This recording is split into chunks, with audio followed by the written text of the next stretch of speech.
Actually ಹೇಳ್ಬೇಕಂದ್ರೆ ಕನ್ನಡ ಇಂಡಸ್ಟ್ರಿಗೆ Darshan sir ಅವರು ಬೇಕೇ ಬೇಕು. ಯಾಕಂದ್ರೆ ನನಗೇನಾರ ದರ್ಶನ್ ಸರ್ ಬಗ್ಗೆ ಏನಾರು ಹೇಳ್ತಿದ್ರೆ ಸುಮ್ಮನೆ ಪ್ರಮೋಷನ್ಗೆ ಅವ್ರ ಹೆಸರು ಹೇಳ್ಕೊಂಡು ಬಕೆಟ್ ಇಟ್ಕೊಂಡು ಹಾಗೆ ಹೇಗೆ ಅಂತೆಲ್ಲ ಕಮೆಂಟ್ ಹಾಕೋದು ಬೈಯೋದು ಮಾಡ್ತಾರೆ. ಆದ್ರೆ ಒಂದು ಸತ್ಯ ಹೇಳ್ಬೇಕಂದ್ರೆ ಎಲ್ರಿಗೂ ನಮಸ್ತೆ. ನನ್ನ ಹೆಸರು ಎಸ್ ಪ್ರಕಾಶ್ ರಾಜ್ ಅಂತ. ಈ ಸಿನಿಮಾದ ನಿರ್ದೇಶಕ ಮತ್ತು ಇದರಲ್ಲಿ ನಾಯಕನಾಗಿ ಒಂದು ಪಾತ್ರ ಮಾಡಿದ್ದೀನಿ. ನಮ್ಮ ಸಿನಿಮಾ ಬಂದ್ಬಿಟ್ಟು ಆ್ಯಕ್ಷನ್ ಥ್ರಿಲ್ಲರ್ ಸಿನಿಮಾ. ನಮ್ಮ ಸಿನಿಮಾ ಬಂದ್ಬಿಟ್ಟು ಎಲ್ಲ ಬಹುತೇಕ ಹೊಸಬರನ್ನೇ ಹಾಕ್ಕೊಂಡು ನಾವು ಸಿನಿಮಾ ಮಾಡಿದ್ದೀನಿ.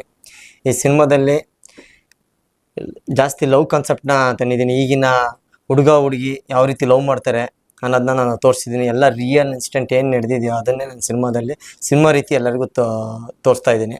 ಮೋಸ್ಟ್ ಆಫ್ ಆಲ್ ಈಗಿನ ಕಾಲದಲ್ಲಿ ಈಗ ನಡೀತಿರೋದ್ರಲ್ಲಿ ಹುಡುಗಿರು ತುಂಬ ಮೋಸ ಮಾಡ್ತಿದ್ದಾರೆ ಹುಡುಗರಿಗೆ.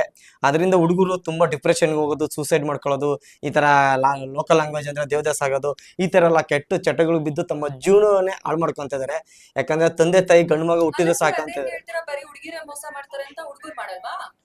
ಮೇಡಮ್ ನಾನು ಆ ರೀತಿ ಹೇಳ್ತಿಲ್ಲ ನಿಮಗೆ, ಹುಡುಗರು ಮೋಸ ಮಾಡ್ತಾರೆ. But most of all particular ದೇವರನಾಗೆ ಹೇಳ್ತಿಲ್ಲ ಮೇಡಮ್. ನಾನೇನ್ ಹೇಳ್ತಾ ಇದ್ದೀನಿ ಅಂದ್ರೆ ಈ ಸಿನಿಮಾ ಮುಖಾಂತರ ಏನ್ ಹೇಳ್ತಾ ಇದ್ದೀನಿ ಅಂದ್ರೆ ಮೋಸ ಮಾಡ್ತಾರೆ ಹುಡುಗಿರೇ ಹೆಚ್ಚು ಮೇಡಮ್. ನೀವು ಎಲ್ಲೇ ತಗೊಳ್ಳಿ ಮೇಡಮ್, ಹುಡುಗರು ದೇವದಾಸ ಆಗಿದ್ದಾರೆ, ಹುಡುಗಿಯರ ಯಾಕಾಗಿಲ್ಲ ಹೇಳಿ? ಹುಡುಗಿಯರು ಮೇಡಮ್ ಕರೆಕ್ಟ್ ಪ್ರಿಪೇರ್ ಮಾಡ್ಕೊಂಡು ಕಾಲೇಜಲ್ಲಿ ಹೋಗ್ತಿರೋ ಒಬ್ಬ, ಬಸ್ ಸ್ಟ್ಯಾಂಡ್ ಅಲ್ಲಿ ಒಬ್ಬ, ಈ ತರ ಪಾರ್ಕ್ ಅಲ್ಲಿ ಒಬ್ಬ, ಎಲ್ಲರೂ ಮೇಂಟೈನ್ ಮಾಡ್ಕೊಂಡು ಲಾಸ್ಟ್ ಗೆ ತಂದೆ ತಾಯಿ ಮೇಡಮ್ ಆ ರೀತಿ ಏನಿಲ್ಲ. ನೀವು ಇಲ್ಲ ಮೇಡಮ್, ಈ ಸಿನಿಮಾದಲ್ಲಿ ಈಗ ನೀವು ಮಾಡಿದೀರಾ ಸಿನಿಮಾದಲ್ಲಿ ಮತ್ತೆ ಕತೆಗೆ ಮತ್ತೆ ನೀವಾಗ ಒಪ್ಕೊಂಡ್ರೆ ಒಪ್ಕೊಂಬರ್ದಿತ್ತಲ್ಲ, ಯಾಕೆ ಮಾಡಿದೀನಿ ಒಪ್ಕೊಂಡು?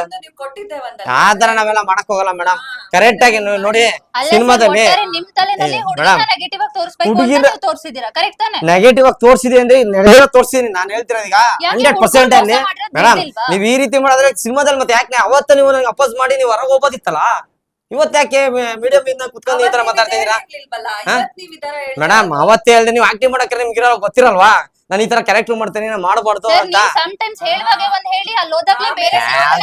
ಮೇಡಮ್. ಆ ತರ ಏನಿಲ್ಲ ಮೇಡಮ್. ಒಂದ್ ತಿಳ್ಕೊಳ್ಳಿ ಆಯ್ತು ಮೇಡಮ್, ಆಯ್ತು ಇಲ್ಲ ಮೇಡಮ್, ಒಂದ್ ತಿಳ್ಕೊಳ್ಳಿ ಆಯ್ತು. ನೀವ್ ಅಷ್ಟೆಲ್ಲ ಆಯ್ತು ನಾನ್ ಮೋಸ ಮಾಡ್ತೀನಿ, ಹುಡುಗಿರೇ ಮೋಸ ಮಾಡ್ತಾರೆ, ಹುಡುಗರೇ ಮೋಸ ಮಾಡ್ತಿಲ್ಲ ಅಂತ ಹೇಳ್ತಿರಲ್ಲ. ಒಂದು ಉದಾಹರಣೆ ಕೊಟ್ಬಿಡಿ. ಹುಡುಗಿರು ಮೋಸ ಮಾಡಿ ಎಲ್ಲೇ ಲೈಫ್ ಹಾಳು ಮಾಡ್ಕೊಂಡಿರೋದು, ಸೂಸೈಡ್ ಮಾಡ್ಕೊಂಡಿರೋದು, ಬೀದಿ ಅಡ್ಡಾಡಿರೋದೇನಾರ ಇದ್ರೆ ತೋರಿಸ್ಬಿಡಿ. ಅದು ಕಮ್ಮಿ ಮೇಡಮ್, ಕಮ್ಮಿ ಇಲ್ಲ ಹಂಗಂತಲ್ಲ, ಕಮ್ಮಿ ಮೇಡಮ್. ನೋಡಿ ನಾನು ಈ ಸಿನಿಮಾ ಮುಖಾಂತರ ಹೇಳಕ್ಕೆ ಹೊರಟಿರೋದೇನಂದ್ರೆ, ಒಂದ್ ಹುಡುಗನ ಲವ್ ಮಾಡ್ತಿದ್ರೆ ಪ್ರಾಂಪ್ಟ ಮಾಡಿ, ಯಾವತ್ತು ಮೋಸ ಮಾಡ್ಬಿಡಿ. ಇಲ್ಲೊಬ್ಬ ಅಲ್ಲೊಬ್ಬ ಮತ್ತೊಬ್ಬ ಮಗದ ಬಂದ ಅನ್ಕೊಂಡು ಮೇಡಮ್ ಹುಡುಗರಿಗೆ ಹೇಳ್ತಿದ್ದೀನಿ. ಹುಡುಗರು ಯಾವತ್ತು ಪ್ರಾಂಪ್ಟ ಮೇಡಮ್. ನಾನ್ ಹೇಳ್ತೀನಿ ಅಂದ್ರೆ ಮೇಡಮ್ ಈ ಭಗವಂತ ಏನ್ ಮಾಡ್ಬಿಟ್ಟ ಅಂದ್ರೆ ಗಂಡಿಗೆ ಆಸೆ ಇಟ್ಟು ಹೆಣ್ಣಲ್ಲಿ ಸೌಂದರ್ಯ ಕೊಟ್ಬಿಟ್ಟ. ಆ ಸೌಂದರ್ಯ ನೀವೇನ್ ಮಾಡ್ತಿದ್ದೀರಾ? ಎನ್ಕೇಸ್ ಮಾಡ್ಕೊಂತೀರಾ? ಅದನ್ನೇ ಅದು ಈಗ ಗೊತ್ತಾಗುತ್ತಲ್ಲ ಮೇಡಮ್. ಈ ಹೆಣ್ಮಕ್ಳು ಆ ಸೌಂದರ್ಯನ ಎನ್ಕೇಸ್ ಮಾಡ್ಕೊಂಡು ಹುಡುಗರನ್ನ ಆಟ ಆಡ್ಸ್ಕೊಂಡು ಜೀವನ ಮಾಡ್ತಿದ್ದಾರೆ ಮೇಡಮ್. ನಮ್ ಪ್ರಕಾರ ಎಲ್ಲಾ ಹೆಣ್ಮಕ್ಳು ಹಂಗೆ ಅಲ್ಲ. ನನ್ನ ಸಿನಿಮಾ ತೋರಿಸಿರುವಂತ ಕೆಲವೊಂದು ಇಲ್ಲ ಮೇಡಮ್, ಅದನ್ನ ನಾನು ಹೇಳಕೊಂಡಿರೋದು. ನೀವು ಅದನ್ನೇ ಈ ತರ ಎಲ್ಲ ಮೇಡಮ್ ಒಪ್ಪೋದಲ್ಲ ಮೇಡಮ್. ಒಪ್ಲೇಬೇಕಾಗುತ್ತೆ, ಅವನ ಕೆಲವೊಂದು ಇನ್ಸಿಡೆಂಟ್ ಗಳನ್ನ ಒಪ್ಲೇಬೇಕಾಗುತ್ತೆ. ಯಾಕಂದ್ರೆ ಈಗ ಫಾರ್ ಎಕ್ಸಾಂಪಲ್ ಮೊನ್ನೆ ಡೈವರ್ಸ್ ಕೇಸ್ ಆಯ್ತು ಒಂದು ಇದ್ರಲ್ಲಿ, ಬಿಹಾರದಲ್ಲಿ ಯಾವ್ದೋ ಒಂದು ಇನ್ಸಿಡೆಂಟ್ ಡೈವರ್ಸ್ ಕೇಸ್ ಆಯ್ತು. ಯಾಕೆ ಗೊತ್ತಾ? ಆ ಹುಡುಗಿ ಅವನು ಅಷ್ಟೊಂದು ತುಂಬಾ ಲವ್ ಮಾಡೋಣ, ಆ ಅಮ್ಮನ ಮದುವೆ ಆಗಿ ಲವ್ ಮ್ಯಾರೇಜ್ ಅಷ್ಟೊಂದು ಲವ್ ಮಾಡೋಣ, ಹುಡುಗಿ ಡೈವರ್ಸ್ ಕೇಸ್ ಹಾಕಿದ್ಲ. ಯಾಕೆ ಗೊತ್ತಾ? ಈ ತರ ಅಕ್ರಮ ಸಂಬಂಧ ಅಂದ್ರೆ ಲವ್ ಮಾಡೋನಿಗೆ ಮೋಸ ಮಾಡ್ತಿದಾರೆ. ಹುಡುಗಿ ಅವನ್ನೇ ಲವ್ ಮಾಡಿದ್ದು, ಆದ್ರೆ ಅವನಿಗೆ ಮೋಸ ಮಾಡಿ ಇನ್ನೊಬ್ಬನ ಹುಡುಗಿ ಚೀಟ್ ಮಾಡಿದ್ರು. ಈ ತರ ಹೆಣ್ಮಕ್ಳು ಬಹಳ ಕೇಸ್ ಮಾಡ್ತಾರೆ. ಹಂಗಾಗಿ ಮತ್ತೆ ಡೈವರ್ಸ್ ಕೇಸ್ಗಳ ಸಂಖ್ಯೆ ಯಾಕೆ ಹೆಚ್ಚಿಗೆ ಆಗ್ತಿದ್ರೆ ಸಮಾಜದಲ್ಲಿ? ನೀವೆಲ್ಲ ಪ್ರಾಂಪ್ಟ್ ಆಗಿರೋದಾಗಿದ್ರೆ ಡೈವರ್ಸ್ ಕೇಸ್ ಹೋಗ್ಲೇಬಾರ್ದು. ನೀವೆಲ್ಲ ಹುಡುಗಿಯೆಲ್ಲ ಪ್ರಾಂಪ್ಟ್ ಆಗಿಲ್ಲ, ಡೈವರ್ಸ್ ಕೇಸ್ ಆಗ್ತದಾವೆ. ಇಷ್ಟೇ ಮೇಡಮ್. ಒಪ್ಪಲ್ಲ ಅಂದ್ರೆ ಅದನ್ನ ಬಿಟ್ಟಿದ್ದು ನಾವೇನು ಮಾಡಕ್ಕಾಗಲ್ಲ. ಆಯ್ತು ಹೋಗಿ, ನಾವೇನ್ ಮಾಡಕ್ಕಾಗಲ್ಲ ಸರ್. ಇವ್ರು ಇರೋ ಫ್ಯಾಕ್ಟ್ರಿನ ಹುಡುಗಿಯರ ಬಗ್ಗೆ ಇರೋ ಫ್ಯಾಕ್ಟ್ರಿನ ಹೇಳ್ತಾ ಇದೀನಿ ಸರ್. ಇಲ್ಲಿ ಯಾವುದೇ ರೀತಿ ಮುಚ್ಚು ಮರಿಲ್ಲ ಸರ್. ನಾನು ಏನೋ ಒಂದ್ ಇದಕ್ಕೋಸ್ಕರ ಹುಡುಗಿಯರ್ ನಾವು ಹಿಂಗೇ ತೋರ್ಸೋಕಂತ ಏನಿಲ್ಲ ಸರ್. ಯಾಕಂದ್ರೆ ನನ್ನ ಫ್ರೆಂಡ್ಸ್ಗಳು ಎಷ್ಟೋ ಜನ ಲವ್ ಅಲ್ಲಿ ಫೇಲ್ಯೂರ್ ಆಗಿರೋರು ಸರ್. ಒಬ್ಬ ಫ್ರೆಂಡಿಗೆ ಏನು ಬೀಡಿ ಸಿಗರೇಟ್ ಎಣ್ಣೆ ಏನೋ ಗೊತ್ತಿರ್ಲಿಲ್ಲ. ಒಂದು ಹುಡುಗಿ ಕೈ ಕೊಟ್ಟ ತಕ್ಷಣನೇ ಅವನಿಗೆ ಒಂಥರ ಏನೋ ನನ್ನ ಲೈಫಲ್ಲಿ ಏನೋ ಕಳ್ಕೊಂಡಿನಿ ನಂಗೆ ಆಗ್ಬಿಡ್ತು ಸರ್. ಹೀರೋಯಿನ್ಸ್ ಇದ್ದೋದ್ರೆ ನಾವ್ ಏನ್ ಮಾಡಕ್ಕಲ್ಲ ಸರ್. ಯಾರು ರಿಯಾಲಿಟಿ ಒಪ್ಕೊಂತಿಲ್ಲ. ನಾ ಬಿಡಲ್ಲ ಸರ್. ನಾನು ಹೀರೋಯಿನ್ ಸರ್ ಜೂನಿಯರ್ ಉಪೇಂದ್ರ ಅಂತಲ್ಲ ಸರ್. ಹೌದು ಸರ್, ಅವ್ರು ಹಿಂಗೆ ತೋರ್ಸ ಅವ್ರು ಸತ್ಯನೇ ಹೇಳ್ತಿದ್ರು ಅಷ್ಟೇ. ಉಪೇಂದ್ರ ಅವರು ಅದನ್ನ ಯಾರು ಒಪ್ಕೊಂತಿದ್ದಿಲ್ಲ ಸರ್. ಇಲ್ಲಿ ಸತ್ಯ ಹೇಳಿದ್ರೆ ಯಾರು ಒಪ್ಕೊಂಡಿಲ್ಲ ಸರ್. ಅಂತ ಉಪೇಂದ್ರನ 10 ವರ್ಷ ಬ್ಯಾನ್ ಮಾಡಿದ್ರು. ಸತ್ಯನ ಯಾರು ಒಪ್ಕೊಳಕ್ ರೆಡಿ ಇಲ್ಲ ಸರ್. ನಾನ್ ಸತ್ಯನೇ ಹೇಳಿದೀನಿ ಸರ್. ನನ್ನ ಸಿನಿಮಾದಲ್ಲಿ ಸತ್ಯನೇ ಹೇಳಿದೀನಿ. ನೀವು ಸಿನಿಮಾ ಹೀರೋಯಿನ್ಗಳು ಹೋದ್ರು ಪರವಾಗಿಲ್ಲ, ನಾನ್ ಸಿನಿಮಾ ರಿಲೀಸ್ ಮಾಡ್ತೀನಿ. ಹೆಣ್ಣು ಮಕ್ಳ ಬಗ್ಗೆ ನಾನೇ ಕೆಟ್ಟದ ತೋರಿಸಿಲ್ಲ, ಇರೋದನ್ನ ಎಲಿಮೆಂಟ್ಸ್. ಹೆಣ್ಣು ಮಕ್ಳು ಪ್ರತಿಯೊಂದು ಹುಡುಗರು ಮೋಸ ಮಾಡ್ತಿದ್ದಾರೆ. ಎಲ್ಲೋ ಒಬ್ಬೊಬ್ರು ಅಷ್ಟೇ ಪ್ರಾಂಪ್ಟ್ ಅಲ್ಲಿ ಮಾಡ್ಕೊಂಡು ಮದುವೆ ಆಗ್ತಿರೋದು. ಇವತ್ತು ಎಲ್ಲಾ ಹುಡುಗರಿಗೆ ಮೋಸ ಮಾಡ್ತಾರ ಹುಡುಗರೇ ಜಾಸ್ತಿ. ನಾನು ಅವ್ರ ಹೀರೋಯಿನ್ಗಳ ಬಗ್ಗೆ ಹೋದ ಅಂತ ತಲೆ ಕೆಡ್ಸ್ಕೊಳ್ಳಲ್ಲ. ನನ್ನ ಸಿನಿಮಾ ರಿಲೀಸ್ ಮಾಡ್ತೀನಿ ಸರ್. ಸರ್ ಬಿಡಿ ಸರ್, ಹೋಗ್ಲಿ ಬಿಡಿ ಸರ್. ಇಷ್ಟೊತ್ ಮಾಡಿದ್ ನಾವು ತಮಾಷೆಗೆ ಸರ್. ಇವಾಗ ಸಮಾಜದಲ್ಲಿ ಏನಾಗ್ತಿದೆ ಅನ್ನೋದು ಎಲ್ಲಾರ್ಗು ಗೊತ್ತಿರುತ್ತೆ. ಏನಿರುತ್ತೆ ಅನ್ನೋದು ನಿಜವಾದ ಏನ್ ನಡೀತಿದೆ ಗೊತ್ತಿರುತ್ತೆ. ಇವಾಗ ನಾವು ಸಿನಿಮಾ ಬಗ್ಗೆ ಅಷ್ಟೇ ಮಾತಾಡೋಣ ಬನ್ನಿ ಸರ್.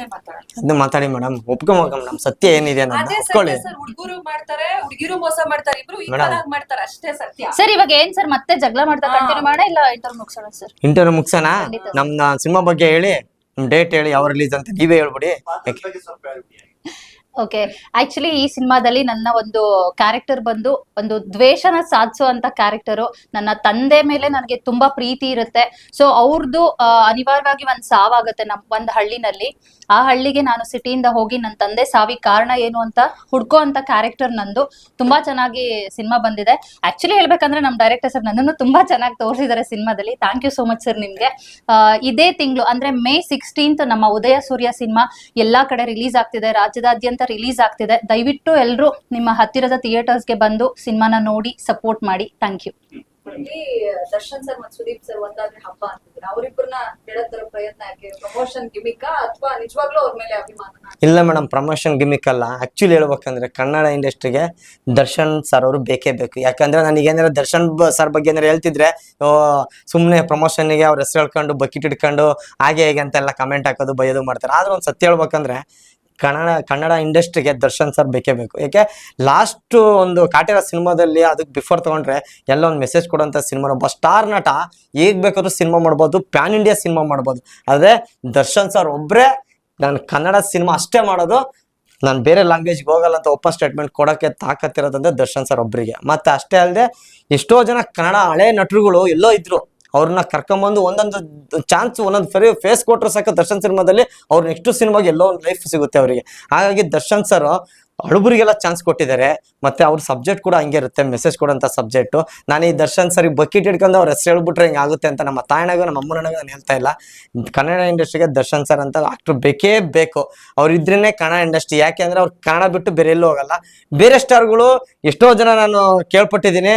ನಾನು ಬೇರೆ ಸ್ಟಾರ್ಗಳ ಬಗ್ಗೆ ಕೆಟ್ಟದಾಗಿ ಮಾತಾಡ್ತಿಲ್ಲ, ಆದರೆ ಕನ್ನಡ ಬೇರೆ ಸ್ಟಾರ್ಗಳು ಕನ್ನಡದವ್ರಿಗೆ ಕೆಲಸ ಕೊಟ್ಟು ಟೆಕ್ನಿಷಿಯನ್ ಹಿಡಿದು ಆರ್ಟಿಸ್ಟಿಂದ ಹಿಡಿದು ಕನ್ನಡದವ್ರಿಗೆ ಆ ಮೊದಲು ಆದ್ಯತೆ ಕೊಟ್ರೆ ನಾವು ಹುಟ್ಟಿರೋ ಕನ್ನಡ ನೆಲಕ್ಕೆ ನಮ್ಮ ತಾಣೆಗೂ ಅವರು ಕೃತಜ್ಞತೆ ಸಲ್ಸಂಗಾಗುತ್ತೆ.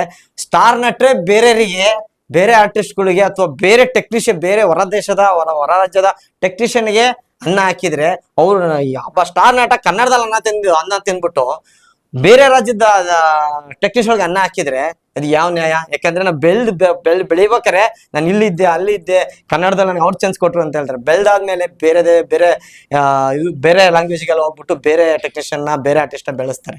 ಬಟ್ ನಾನು ಕೇಳ್ಕೊಳ್ಳೋದು ಏನಂದ್ರೆ ಸ್ಟಾರ್ ಆರ್ಟಿಸ್ಟ್ಗಳಿಗೆ ಇಷ್ಟೇ ಬೇಡ್ಕೊಳ್ಳೋದು, ದಯವಿಟ್ಟು ಕನ್ನಡ ಟೆಕ್ನಿಷಿಯನ್ಗಳಿಗೆ, ಕನ್ನಡ ಆರ್ಟಿಸ್ಟ್ಗಳಿಗೆ ಫಸ್ಟು ಆದ್ಯತೆ ಕೊಡಿ. ಯಾಕಂದ್ರೆ ಇಲ್ಲಿ ನಾವು ಹುಟ್ಟಿರೋದು ಕನ್ನಡ ನಾಡದಲ್ಲಿ, ಹಂಗಾಗಿ ಕನ್ನಡಕ್ಕೆ ಫಸ್ಟು ನಾವು ಚಾನ್ಸ್ ಕೊಡೋಣ ಅಂತ ನಾನು ಈ ಮುಖಾಂತರ ಕೇಳ್ಕೊಳ್ತೀನಿ. ಇದರಲ್ಲಿ ಯಾವುದೇ ರೀತಿ ನಾವೇನು ಗಿಮಿಕ್ ಇಲ್ಲ ಅಥವಾ ನಾನು ಕಾಂಟ್ರವರ್ಸಿ ಡೈಲಾಗ್ ಏನಿಲ್ಲ. ಮತ್ತೆ ಆ ಸ್ಟಾರ್ ನಟರು ಈ ಸ್ಟಾರ್ ನಟರು ಕಮೆಂಟ್ ಆಗಿ ಬೈಯೋದು ಅವಶ್ಯಕತೆ ಇಲ್ಲ. ಯಾಕಂದ್ರೆ ನಮ್ಮನ್ನೆಲ್ಲ ಬೈಯಲ್ಲ ಬಿಟ್ಟರೆ ನಾವೆಲ್ಲ ರೀಚ್ ಆಗಲ್ಲ. ದಯವಿಟ್ಟು ದರ್ಶನ್ ಸರ್ ಕನ್ನಡ ಎಷ್ಟು ಬೇಕು ಮೇಡಮ್.